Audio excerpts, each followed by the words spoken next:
Bonjour à tous, et on se retrouve pour le projet des intérêts du RMM. Voilà, ça n'avait pas avancé depuis le dernier épisode. L'idée du jour, ça va être pour n'importe quel utilisateur de récupérer toutes ces quatre actions possibles, c'est-à-dire déposer des liquidités, retirer ses liquidités, et pareil, emprunter, rembourser, parce que le but tout simplement, c'est de calculer les intérêts d'un utilisateur, d'un wallet tout simplement. Voilà, et pareil, pendant tout ce temps, j'ai un peu réfléchi, j'ai pas du tout pratiqué, mais je me suis dit, ok, lundi, il y a les loyers des royalties qui sont payés, mais on peut être payé directement en ARM, XDAI ou USDC. Donc là, c'est pas l'utilisateur qui fait la manipulation. Donc en fait, je peux pas filtrer par toute interaction entre l'adresse du smart contract et l'adresse de cet utilisateur. Parce qu'à la base, c'est ce que je voulais utiliser. Et donc, une fois que j'avais toutes les requêtes, enfin, plutôt toutes les actions de cet utilisateur filtrées comme ça, vous pouvez voir tout simplement ses entrées-sorties et calculer les deltas, les intérêts. Et après, de les mettre en journalier, c'est juste une formule mathématique.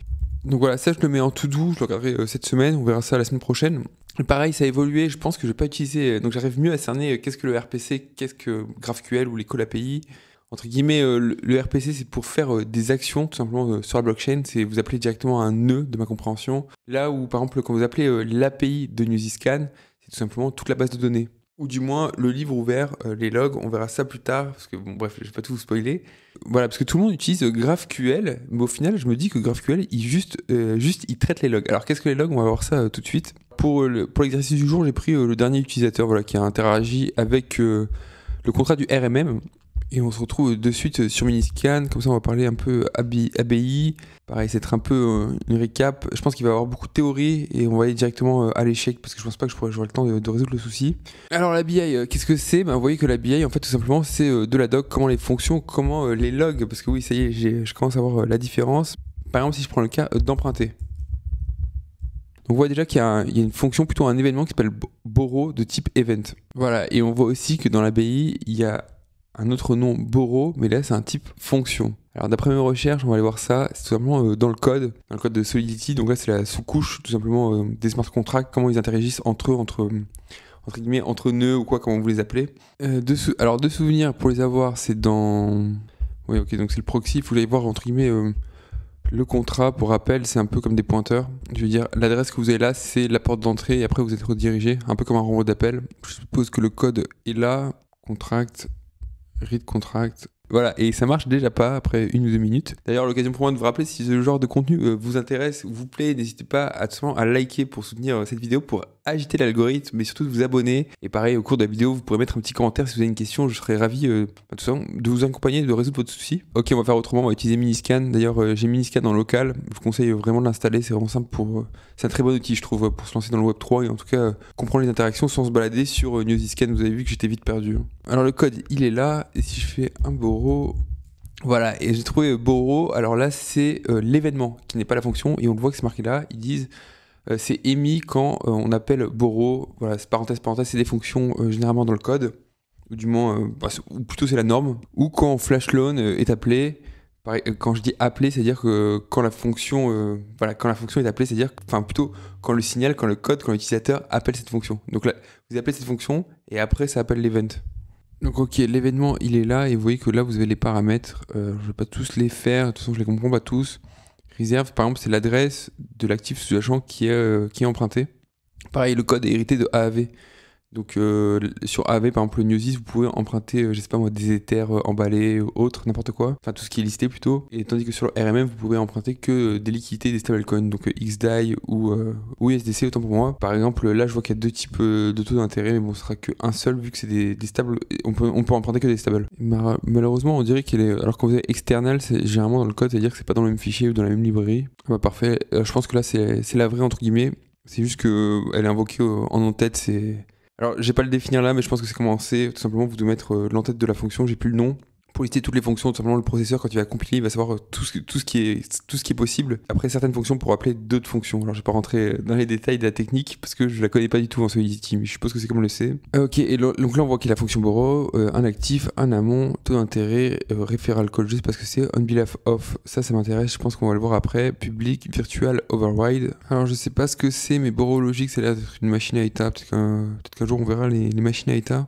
Bon, écoutez, c'est pas prévu, mais tant mieux. Donc là, on a la fonction execute borrow qui était appelée juste avant dans borrow. Et pareil, quand j'avais montré le code tout simplement des saisies, là, entre guillemets, j'avais dit qu'il y a des emits, c'était les appels aux fonctions. En fait, non, emit, c'est quand vous loguez. Alors, je vais définir après ce que c'est un log. Voilà, là par exemple, il y a un emit, mais je sais pas du tout ce que...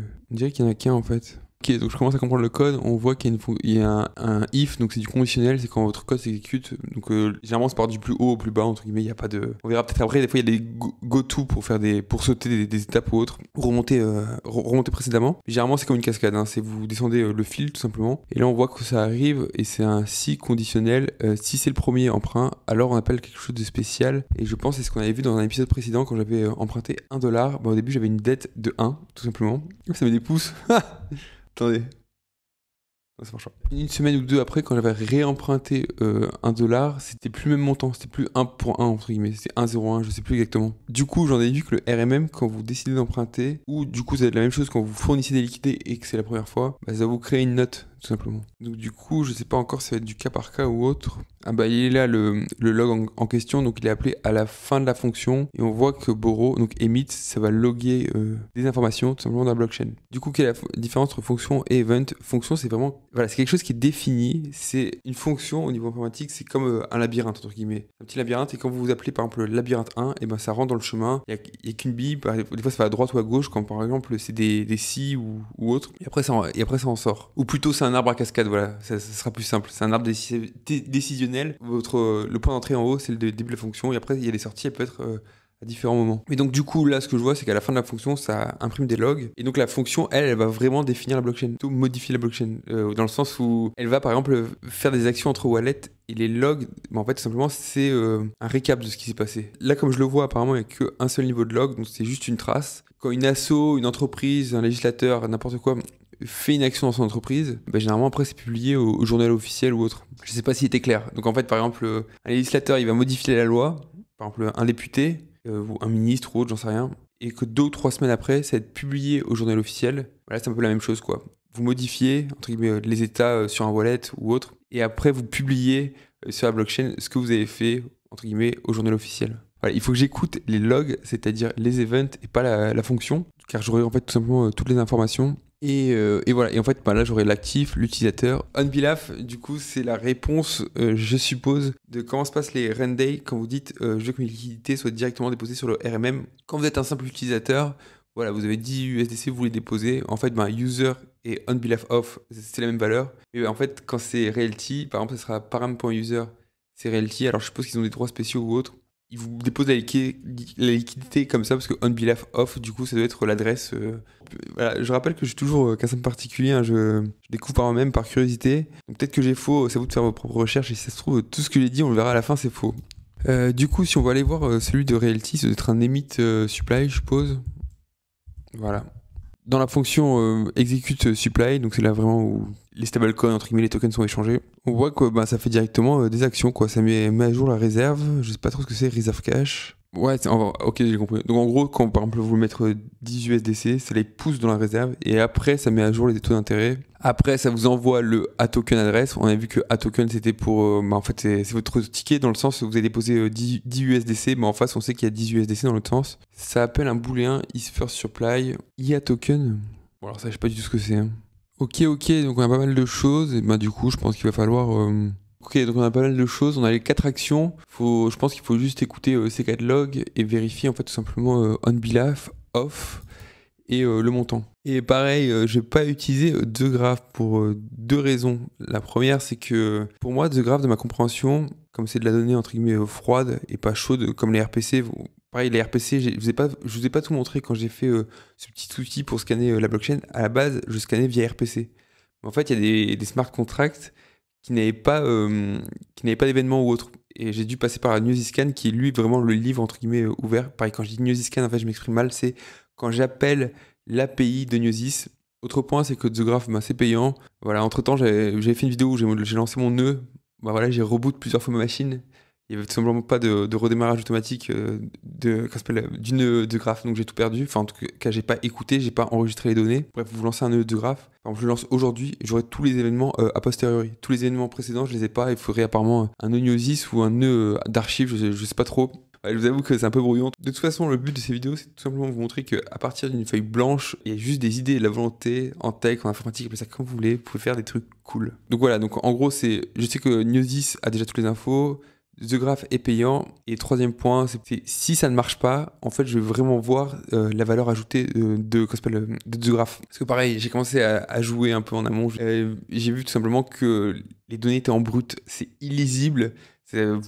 En gros, c'est du binaire, c'est de l'hexa. Mais vu qu'en fait, toutes ces fonctions, elles sont définies, elles ont des espaces, tout simplement. Enfin, on verra après, mais je vous en ai déjà parlé un peu. Par exemple, un chiffre, c'était un uint 256 ou autre. Une adresse, ça doit être 64 bits. Alors, quand je dis des bits, c'est des longueurs. Mais enfin bref, trêve de bavardage, on va passer à la pratique. Pareil aussi, je fais une petite parenthèse. N'hésitez pas à utiliser le start block. Alors, je sais pas si ça a une importance aussi, mais j'ai remarqué que quand on envoyait des requêtes à Gnosis, enfin l'API Gnosis, ils nous envoyaient toutes les données. Et des fois, c'était bloqué à 1000. Par exemple, quand j'ai monté la vidéo, tout simplement sur les gens qui ont été saisis, entre guillemets, sur Realty, il n'y en a pas eu. Je crois que c'est la Bolero, je sais plus, celle qui était au Panama, c'était limité à 1000. Alors, je sais pas s'il y avait réellement 1000 token holders ou c'était une limite de l'API pour pas, entre guillemets, surcharger. Donc, pareil, ça sert à rien de partir de l'événement 0. On compte de l'année 0 jusqu'à aujourd'hui, donc de 0 à 2025. Voilà, sauf que c'est de l'informatique, c'est de la tech, entre guillemets. Vous n'avez pas les années précédentes, il n'y a pas de avant Jésus-Christ ou avant émission d'une blockchain. Ça n'a aucun sens. Donc, n'hésitez pas à prendre le start block, tout simplement. C'est juste pour. Enfin, moi, j'aime bien le faire, c'est juste pour que ce soit plus propre. Je sais pas si ça a réellement une importance. Voilà, bon, on va tester ça. Last borrow. Je vais juste demander de scanner les 10 derniers, on va voir ce que ça fait. Pareil, bon, je vois qu'il me prend les logs, donc les événements, mais ça, j'ai pas encore trop checké. Je me fais clairement porter par une IA là actuellement, j'analyse pas trop, tout simplement je relis ce qu'il fait juste pour comprendre sa logique et pour améliorer ma compréhension simplement sur tous ces outils de la blockchain. Enfin bref, on va tester. Et ben ça n'a pas fonctionné. Donc là on se retrouve sur son action il y a 43 minutes, on voit qu'il a emprunté, je sais plus où c'est. Bref, bon, on voit qu'il a emprunté pour $200 environ. Donc là je l'ai déroulé, mais on voit qu'il y a l'action fonction qui est appelée tout simplement.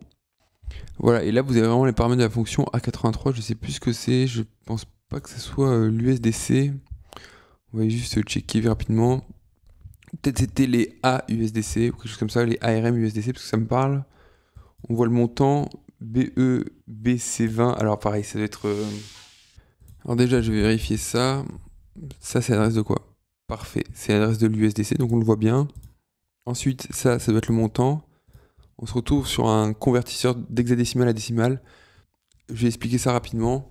Parfait, on peut utiliser les petits carrés. Voilà, le chiffre 10. Donc ça, c'est affiché. Ce qui nous importe, c'est la valeur. Par exemple, quand vous avez un troupeau de 10 moutons, vous avez 10 moutons.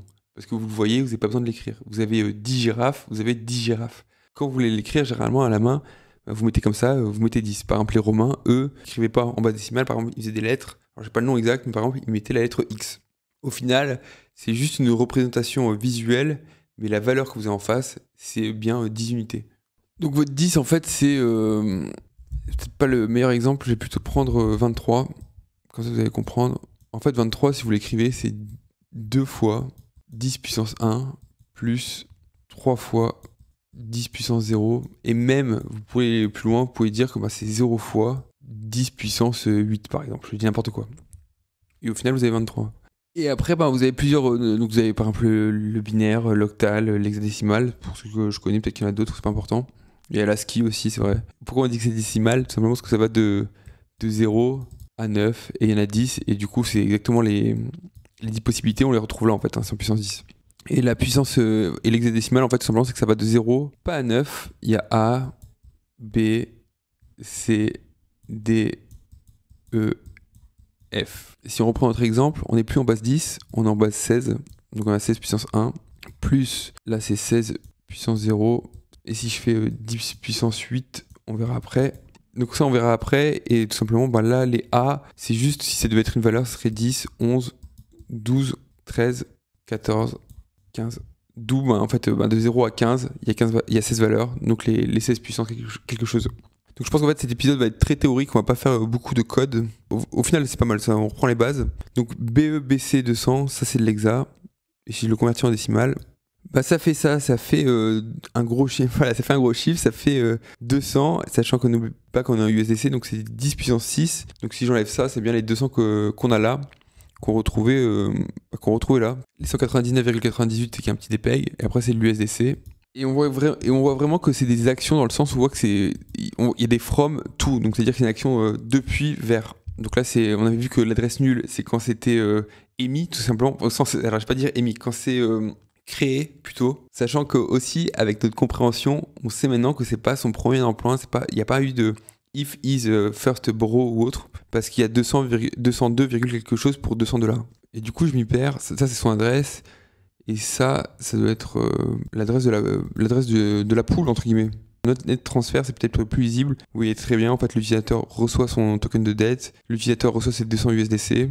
Ouais, c'était exactement ce qui était marqué là. Quand on emprunte, le wallet reçoit 2 types de tokens. Ça, c'est quand cette dette est créée, entre guillemets. Et c'est dans l'autre sens. Donc là, c'est point de vue utilisateur, qu'est-ce qu'il reçoit. Et ça, c'est qui sont les envoyeurs, entre guillemets. Mais bon, c'est pas ce qui nous intéresse. Je voulais voir la suite. Le 2. Alors attendez. Parce que je crois que c'était l'inverse. C'est bizarre. Alors je sais pas si c'est hérité de AAV ou quoi, et tout est en 2, mais peut-être que du coup c'est 1 quand c'est son premier emprunt, et 2 quand c'est... en fait tout simplement il a déjà emprunté. Bon bref, je pense que c'est pas le point le plus important, on voit qu'il y a un referral code. Ah bah parfait, l'occasion pour moi de vous rappeler si vous voulez soutenir cette chaîne, en fait il y a tous mes liens d'affiliation en bas dans la description, donc n'hésitez pas à vous faire plaisir. Et on behalf of, c'est l'adresse qui a reçu ça. Donc c'est la même adresse là tout simplement. Donc c'est l'adresse qui finit par 8F02 et c'est l'adresse qui était là. Et les logs, voilà, ils sont là en fait tout simplement. Et les events, les logs, ils sont là. Ok, donc là on a vu que c'était les ADEB tokens, donc les ADEB USDC. Là ça doit être le montant, balance increase. Index, je pense que ça doit être le taux d'intérêt du RMM ou quelque chose comme ça. Non, parce que c'est un mint. Donc, alors, les mints, par exemple, je les comprends comme de la création, tout simplement. Réserve data update, c'est là où, en fait, la pool de liquidité du RMM change, c'est-à-dire soit il y a les emprunts ou autres. Alors, je connais pas toutes les différences entre ces taux d'emprunt, mais on voit qu'il y a du stable, du variable. De souvenir sur AV, à un moment, il y avait du stable, mais après, ils l'ont retiré. Pareil, l'index d'emprunt, je sais pas trop ce que c'est. Donc là, on voit bien les 200 USDC qui ont été retirés, ou plutôt empruntés dans le point. Voilà, et une fois que c'est emprunté, on met à jour tout simplement le taux d'intérêt.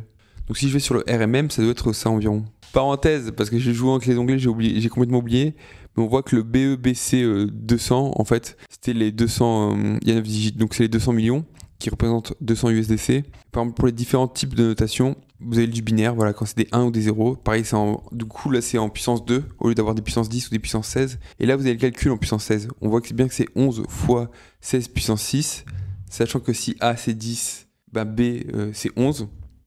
C'est ce qu'on retrouve là, B, E 14. Après il y avait encore un B, et le 12 c'était quoi? C'était C, voilà, bref. Par exemple si je mets 23 par curiosité, je vais même pas faire le schéma, ça fait 17 en hexadécimal. Bon, il n'y a pas le calcul, mais vous le ferez chez vous. En fait, on va le faire là tout simplement, ce sera plus simple. Donc on a 1 fois 16 puissance 1. Alors 16 puissance 1, ça fait 16, fois 1, ça fait 16. Beaucoup de 16 aujourd'hui. Après 16 puissance 0, ça fait 1 fois 7, donc ça fait 7. Donc au final, ça fait 16 plus 7. Et ça donne 23. Bien sûr, ça donne 0, on les compte pas. Et vous retrouvez bien les 23 qu'il y avait là. Donc voilà comment ça fonctionne l'hexadécimal. Voilà, il faut juste le garder en tête quand vous manipulez les données, en fait, tout simplement. Donc voilà, ça me l'a pas pris. On va faire comment? Je vais prendre le transaction H et je vais lui demander tout simplement de tout printer. Donc je vais faire un petit prompt à ChatGPT. Alors le code est en train d'être généré, mais je suis en train de penser que je peux juste utiliser ces transferts parce qu'au final, moi, je veux juste les événements, de savoir de combien c'est emprunté. Là, je vois que l'utilisateur il a pris 200 USDC, ça me suffirait largement. Ouais, je suppose qu'à un moment, s'il doit repayer sa dette, par exemple, ce sera la même action, mais repay avec 201 ou 210. Ou en tout cas, j'ai la date, par exemple le 9 mars 2025, on va dire que c'est quelque chose de simple, on va dire que c'est le 9 mars 2026, il rembourse 220 $, on sait qu'il a fait 10% d'intérêt, donc pour calculer les intérêts journaliers, c'est juste une formule mathématique. Pareil, je sais pas si je vais aller jusqu'à la seconde ou quoi, moi je pense que je vais prendre... un événement, ça va être minuit ou un truc comme ça, et je vais calculer comme ça, je vais pas commencer à faire quelque chose de simple, après je verrai si je dois complexifier ou pas, mais je suppose que l'utilisateur fait des manipulations simples et un comportement logique. Non, en vrai c'est faux, il y en a toujours un qui fait n'importe quoi. Alors est-ce que ça a marché? Sans les mains. Et ça marche pas du tout, erreur API not ok, super. Ok, quand je vois ça, ça me rassure pas, en gros il me dit que je peux pas récupérer un transaction H, ça me paraît bizarre. Là, vous voyez quand même les limites de l'IA quand même. À chaque fois, ça c'est ChatGPT, je sais pas ce qu'il a en ce moment, mais il oublie à chaque fois une information. Au bout de 2 ou 3 requêtes, il a oublié ce que je lui disais avant. De toute façon, maintenant j'ai une nouvelle machine. Peut-être qu'un jour je testerai Windsurf ou Cursor, à voir. N'hésitez pas à me dire en commentaire quelle IA vous préférez. Même Claude, pourquoi pas. Mais bon, c'est le prénom de mon oncle, quoi. Ça m'a l'air compliqué, je sais pas si c'est... Ça se trouve, c'est peut-être pas à jour, c'est encore entre guillemets trop chaud. Voilà, entre temps, le temps que le code soit généré, je voulais juste vous montrer ça. Là, vous voyez que c'est bien affiché, il y a 5 paramètres, on compte de 0 à 4. Il arrive à les retrouver tout simplement parce qu'une adresse, c'est une longueur définie. Pareil, un montant, c'est une longueur définie, et ainsi de suite. Et par exemple, vous voyez que le référal code, il est beaucoup petit, il prend que 16 octets, là où il en prend une 256 pour le montant. Et en brut, en fait, quand tout est compressé, ça fait des choses assez illisibles, ça fait des choses comme ça. Mais bon, c'est pas insurmontable. Par exemple, là, on retrouve le BEBC 200, pour dire 200 $. Et l'intérêt, voilà, et le taux d'intérêt, il est là, il est complètement perdu. Enfin bref, c'est faisable, c'est pas insurmontable, mais bon, c'est un peu relou, quoi.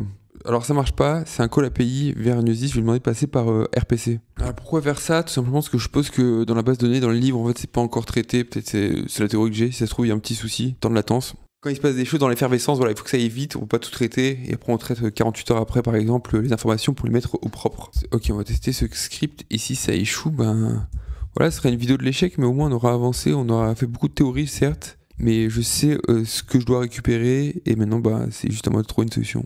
Oh là, attendez, on a réussi, je vous la refais sans les mains, yes! Only code can judge me. Donc voilà, via RPC, c'est beaucoup plus rapide. Peut-être c'est ça l'avantage de The Graph, c'est qu'il mélange RPC et API Gnosis, entre guillemets, les logs, et il y a tout qui est, entre guillemets, tout est réuni à un seul endroit. Donc c'est ça l'avantage des requêtes GraphQL de The Graph. Et on voit bien que onBehalfOn, c'est pour notre utilisateur. Et voilà. Voilà, j'espère que ce visionnage vous a plu. Si vous avez des questions, si vous n'avez pas compris certains points, n'hésitez pas à me dire en commentaire. Je serais ravi de vous les réexpliquer, peut-être faire une vidéo tutoriel sur ce sujet. Et en tout cas, merci à ceux qui m'ont, et merci à ceux qui sont là depuis le début. Vous avez vu que l'affiliation, ça paye. Et j'ai pu changer de machine, j'espère que vous appréciez la meilleure qualité ou autre. Et puis même pour moi, c'est plus agréable c'est plus sympa tout simplement de coder et tester directement que d'aller via une console. Voilà. Je voulais juste vous remercier encore et je vous souhaite tous une bonne journée. Allez, ciao!